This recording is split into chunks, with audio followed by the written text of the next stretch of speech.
அன்புள்ளம் கொண்ட பிளே தமிழ் நண்பர்கள் அனைவருக்கும் எனது பணிவான வணக்கங்கள். நம்ம இந்த பதிவில் சனி பெயர்ச்சி பற்றி பார்க்க போகிறோம். இப்போ சனி பகவான் கும்பராசியில் இருக்கார். ஒரு மார்ச் மாதம் 29 2025 வருஷம் மீனராசிக்கு பெயர்ச்சி ஆக போகிறார். அந்த மீனராசியிலேயே 3/6/2027 வரைக்கும் அந்த மீனராசியில தான் இருக்க போகிறார். சனி பகவான் நல்லா இல்லை அப்படின்னா ஒருத்தர் உயிரோடே இருக்க முடியாது. அவர் தான் ஆயுள்காரகன். அவர் நமக்கு வாழ்க்கையில் பலவிதமான மாற்றங்களை கொடுக்கக்கூடியவர்.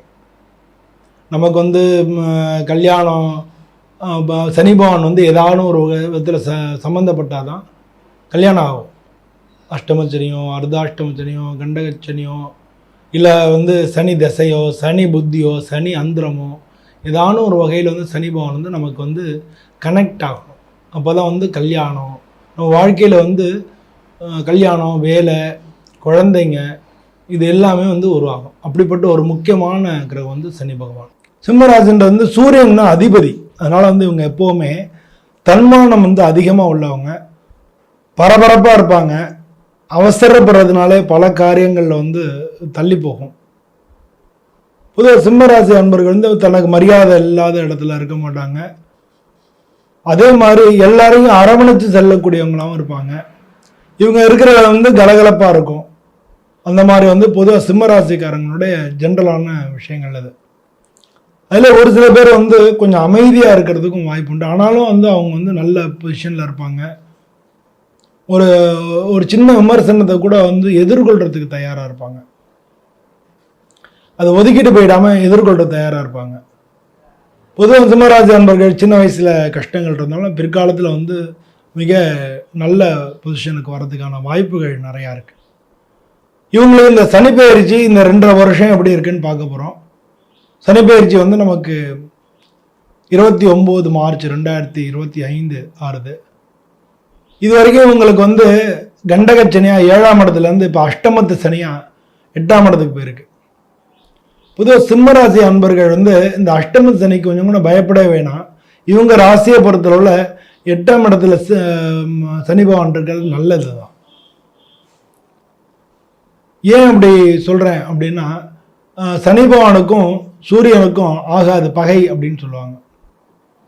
அதனால் அவர் மறைவு ஸ்தானத்துக்கு போயிடுறதுனால அவர் நேரடியான பார்வையில் எவ்வளோ முயற்சி பண்ணாலும், இது வரைக்கும் பார்த்தீங்கன்னா நேரடியாக பார்வை இருந்தது, அதில் எவ்வளோ முயற்சி பண்ணாலும் வேலையிலையோ ஒரு முன்னேற்றங்கள் தெரிஞ்சிருக்காது.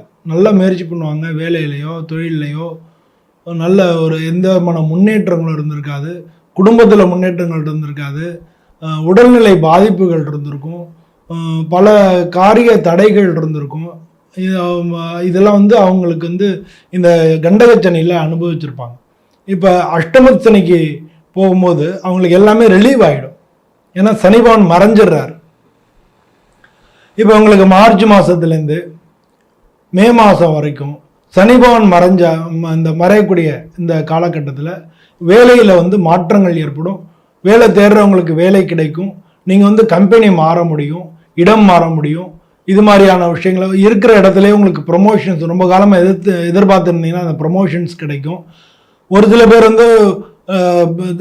அவங்க ரொம்ப காலம் வேலை பார்த்தும் இவங்களை ரெகனைஸ் பண்ணல, இவங்களுக்கு ப்ரொமோஷன் தரலன்னு சொல்லி வேலையை விட்டு வந்திருப்பீங்க. தனக்கு கீழே உள்ளவங்களுக்கு கொடுத்துட்டாங்க, தனக்கு கொடுக்கலன்னா வேலையை விட்டு வந்திருப்பீங்க. அவங்களுக்கு புதிய வேலை தேடுறதுக்கு முயற்சி பண்ணிட்டு இருந்திருப்பீங்க. அந்த வேலையெல்லாம் கிடைக்கும். ஸோ ஜென்ரலாக இவங்களுடைய இந்த இது வரைக்கும் இருந்த தடைகள் எல்லாம் நிவர்த்தி ஆகக்கூடிய டைம்னு எடுத்துக்கலாம். வேலை கிடைக்கிறது மட்டும் இல்லை, அந்த கிடைச்ச வேலை உயர்வாகவும் இருக்கும். இவங்களுக்கு ஏற்கனவே இருந்ததை காட்டிலும் இன்க்ரிமெண்ட் கூடும், நல்ல உயர்வாக இருக்கும். உயர்வாக இருக்கும் மீன்ஸ் ப்ரமோஷன்ஸ், பொருளாதார ரீதியில் நல்ல முன்னேற்றங்கள் இருக்கும். தொழில் பண்ணிகிட்டு இருந்தவங்களுக்கு பல தடைகள் இருந்திருக்கும். தொழில் முன்னேற்றத்திற்கு அவங்க எவ்வளோ முயற்சி எடுத்திருந்தோம், அதுக்கு எதுக்குமே பிரயோஜனம் இல்லாமல் அந்த காரியங்கள் நடக்காமல் தள்ளி தள்ளி போயிட்டே இருந்திருக்கும். அந்த காரியங்கள்லாம் நடக்கிறதுக்கான வாய்ப்புகள் நிறையா இருக்குது. இவங்களுக்கு பொதுவாக இந்த 2025 சனி பகவான் வக்ர காலங்கள்னு சொல்லக்கூடிய ஜூலை மாதத்துலேருந்து நவம்பர் மாதம் வரைக்கும் மிக உயர்வாகவே இருக்கும்.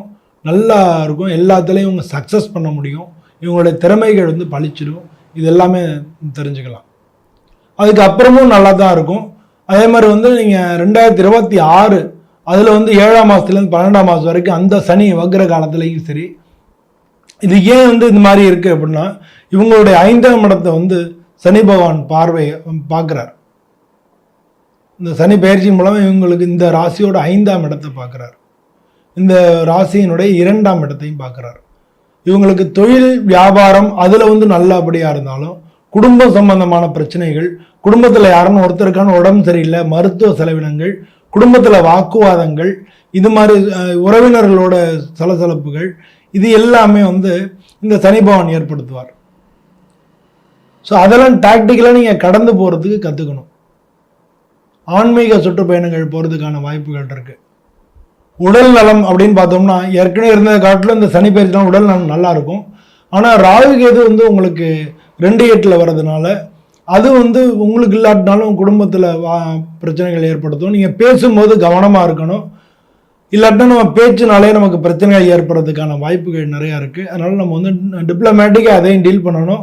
ஒரு தரத்துக்கு 2 தரம் யோசித்து பேசணும். எந்த ஒரு காரியம் பண்ணுறதுக்கு முன்னால் நான் யோசித்து சொல்கிறேன் அப்படின்னு சொல்லிவிட்டு அதுக்கப்புறமா உங்களுக்கு உடனே செய்யலான்னு தோணுனா கூட கொஞ்சம் இருங்க, வெயிட் பண்ணுங்கள், சொல்கிறேன் அப்படின்ற மாதிரி நம்ம கொஞ்சம் டைம் எடுத்துட்டு அதுக்கப்புறம் பேசணும். அப்படியெல்லாம் பேசினோம்னாலே நமக்கு எந்த பிரச்சனையும் இல்லாமல் இந்த காலகட்டத்தை கடந்துடலாம். அதனால் வந்து உங்களுக்கு உழைப்பு கூடும்.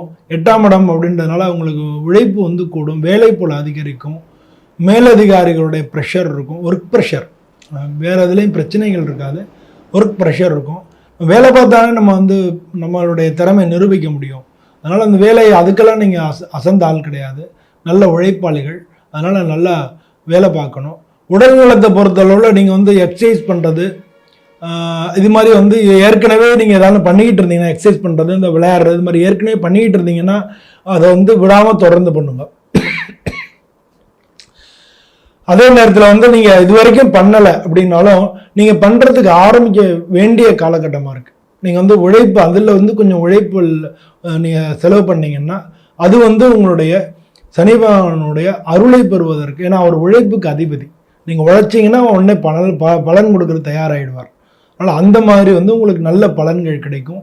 ஆனால் வேலை சம்மந்தப்பட்ட விஷயங்கள் எல்லாத்துலேயும் உயர்வாக இருக்கும், உடல்நலம் சம்மந்தப்பட்ட விஷயத்துலையும் உயர்வாக இருக்கும். அதே மாதிரி வந்து குடும்பத்தில் வந்து ஒரு சில பிரச்சனைகள் இருந்தால் கூட பெரிய லெவலில் பாதிப்புகள் எதுவும் ஏற்படாது.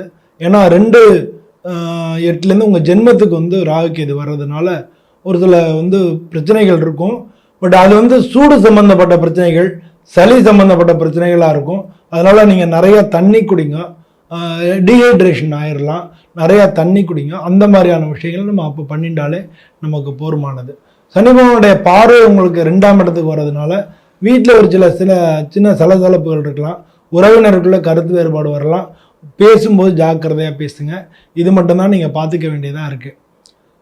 இது வந்து இந்த சிம்மராசிக்காரங்க வந்து இந்த சனி பயிற்சிக்கு என்ன விதமான பரிகாரம் பண்ணிக்கலாம் அப்படின்னா, நீங்கள் வந்து உங்கள் ராசிக்கு அதிபதி சூரியன், அதனால நீங்கள் சிவபெருமான ஒவ்வொரு பிரதோஷத்துலையும் போய் நீங்கள் வணங்குறது மிக நல்ல பலன்களை கொடுக்கும்.